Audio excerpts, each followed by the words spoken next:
अस्सलाम वालेकुम। सबसे पहले तो मुझे अल्लाह ताला का बहुत शुक्रगुज़ार होना है कि उसने मुझे अल्फ़ाज़ को लिखना और उनको समझना अता किया और लोगों तक बयान करने का फ़न अता किया। अक्सर हम सुना करते हैं, स्पेशली जिस तरह से दुनिया इवॉल्व हो रही है, मॉडर्न हो रही है, तो हम सुना करते हैं कि अगर कोई इंसान आपकी यूनिकनेस को एक्सेप्ट नहीं करता, छोड़ दें उसको, वो आपका पार्टनर बनने के काबिल ही नहीं है। और अगर आप अलग पर्सनैलिटी रखते हैं जो कि कैजुअल से थोड़ी हट के हो, और ज़रूरी नहीं है कि आप हज़ारों में एक हैं, अगर आप 10 लोगों में भी डिफरेंट फ़ील करते हैं ख़ुद को और लोग भी आपको डिफरेंट समझते हैं, तो इसका मतलब कि आप डिफरेंट हैं। तो अगर आपका पार्टनर इस चीज़ को सपोर्ट नहीं करता या इस चीज़ को एक्सेप्ट नहीं करता, तो उसे छोड़ दें। मुझे इस चीज़ से थोड़ा-सा एतराज़ है, और मेरा एतराज़ ये है कि क्या आपने कोई फ़रिश्ता चूज़ किया है अपने लाइफ़ पार्टनर के लिए? क्या आपने कोई फ़िल्म का परफ़ेक्ट हीरो चूज़ किया है एज़ योर लाइफ़ पार्टनर? या आपने कोई ऐसा परफ़ेक्ट कार्टून या कोई परफ़ेक्ट पपेट का वर्ड सही यूज़ होगा कि क्या आपने कोई पपेट चूज़ किया है अपने लाइफ़ पार्टनर के तौर पर? एक इंसान ही चूज़ किया है ना। जब आप खुद पे बात आती है तो आप कहते हैं कि मेरे अंदर बहुत सारे फ्लॉज़ हैं, क्योंकि मैं एक इंसान हूँ, मैं परफ़ेक्ट नहीं हो सकता। तो मैं मेरे फ्लॉज़ के साथ ही मुझे एक्सेप्ट करना पड़ेगा। लेकिन जब यही फ्लॉज़ आपके पार्टनर के अंदर हैं तो आप कहते हैं कि क्यों? मैं क्यों उसको एक्सेप्ट करूँ? वो मुझे एक्सेप्ट करे मगर मैं उसे एक्सेप्ट क्यों करूँ? हिपोक्रेसी, डबल स्टैंडर्ड्स हर इंसान में होते हैं। हमें अपने लिए चीज़ जो अच्छी लग रही होती है, वो हम समझते हैं हमारे लिए अच्छी है, लेकिन अगर कोई दूसरा भी उसे अपने लिए अच्छा समझ रहा होता है तो हम कहते हैं कि नो, ये अच्छी नहीं है। आप अगर यूनिक हैं, अगर लोग आपको कहते हैं कि आप डिफरेंट हैं, या आपको ख़ुद को भी, क्योंकि इंसान को ख़ुद को पता होता है कि मैं डिफरेंट हूँ एज़ कम्पेयर टू अदर्स।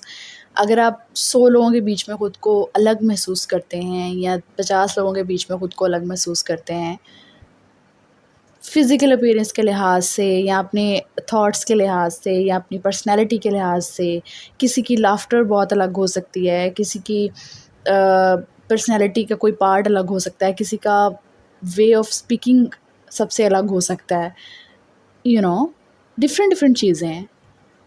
आप यूनिक हैं, बहुत अच्छी बात है। इसका मतलब है कि आपको अल्लाह ताला ने एक ख़ास चीज़ अता की है। आपका पार्टनर उस चीज़ को चुटकी बजा के नहीं एक्सेप्ट कर सकता, क्योंकि वो इंसान है। इसकी एक सिंपल सी एग्ज़ाम्पल मुझे इस तरह से देनी है कि आप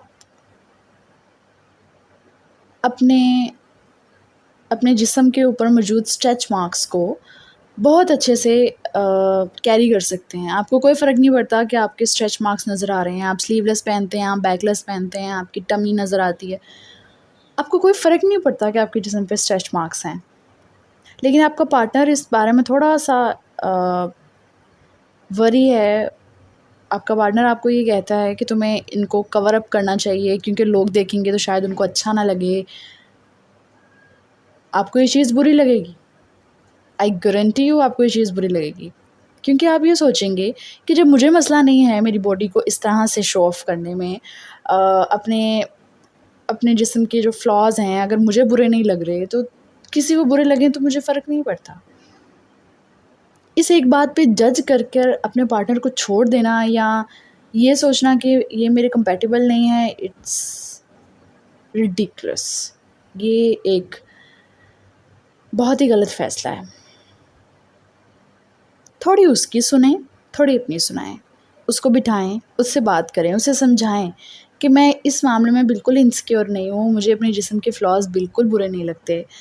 और ये सिर्फ़ एक जस्ट एग्ज़ाम्पल है स्ट्रेच मार्क्स की। किसी भी चीज़ के बारे में ऐसा हो सकता है कि आपको वो बुरी ना लगी हो, लेकिन आपके पार्टनर को बुरी लग रही हो। तो उसे समझाएं कि मुझे इस चीज़ में कोई मसला नहीं है। अगर कोई शख्स मुझे देख के नेगेटिव कमेंट भी पास करता है कि इसकी स्किन ऐसी है, इसका जिस्म ऐसा है, इसके बाल ऐसे हैं, या ये ऐसे बैठता है या ऐसे बात करता है, तो मुझे इससे कोई फ़र्क नहीं पड़ता क्योंकि मुझे ये पसंद है।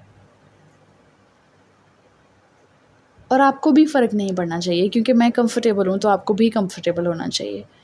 एटलीस्ट उससे बात करें, उससे बैठ के समझाएँ। एक बहुत बार सुना हुआ एक जुमला है कि कम्युनिकेशन जो है वो रिश्तों को टूटने से बचाती है। बातें कर लेना बहुत से मसलों को हल कर देता है। जो मसले बातों से भी हल नहीं होते ना, वो मसले कभी नहीं हल होते फिर आप सोच सकते हैं कि अच्छा अब मुझे फ़ैसला लेना है, अब मुझे इस शख़्स के साथ नहीं रहना। लेकिन उससे पहले का स्टेप तो कर लें। आप एक स्टेप को जंप कर बिल्कुल ही फाइनल स्टेज तक नहीं पहुंच सकते। आपको स्टेप बाय स्टेप चलना होता है रिश्तों को बचाने के लिए।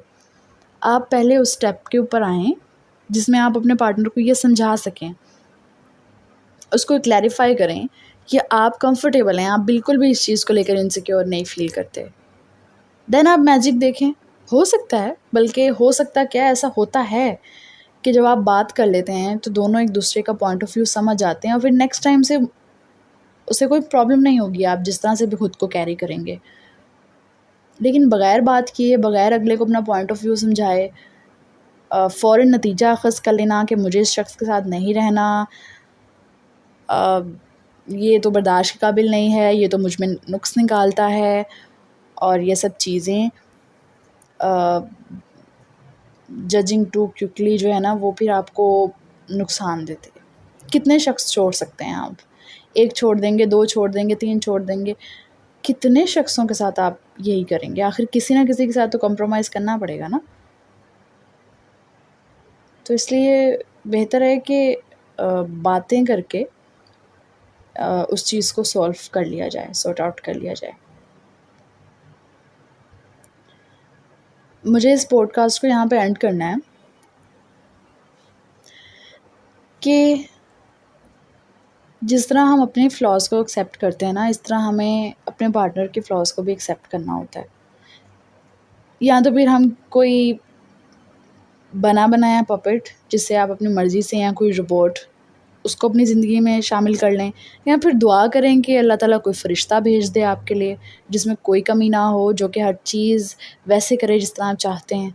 फिर तो आपका जो है वो बनता है पॉइंट। लेकिन अगर आप एक इंसान को ही अपनी ज़िंदगी में शामिल कर रहे हैं तो इस बात का ख़्याल रखें कि उसमें भी फ्लॉज़ हैं आपकी तरह। उसमें भी टेम्पर इश्यूज़ हो सकते हैं, उसमें भी मसले मसाइल हो सकते हैं। लेकिन बात सिर्फ़ ये है कि अगर बात करने के बाद भी, कम्युनिकेट करने के बाद भी, अपने पॉइंट ऑफ व्यू एक दूसरे को समझाने के बाद भी चीज़ हल नहीं हो रही, तब आप उस आखिरी स्टेप तक पहुंच सकते हैं जिस पे लोग बहुत जल्दी पहुंच जाते हैं। आप अपनी राय से मुझे आगाह कर सकते हैं। बहुत शुक्रिया।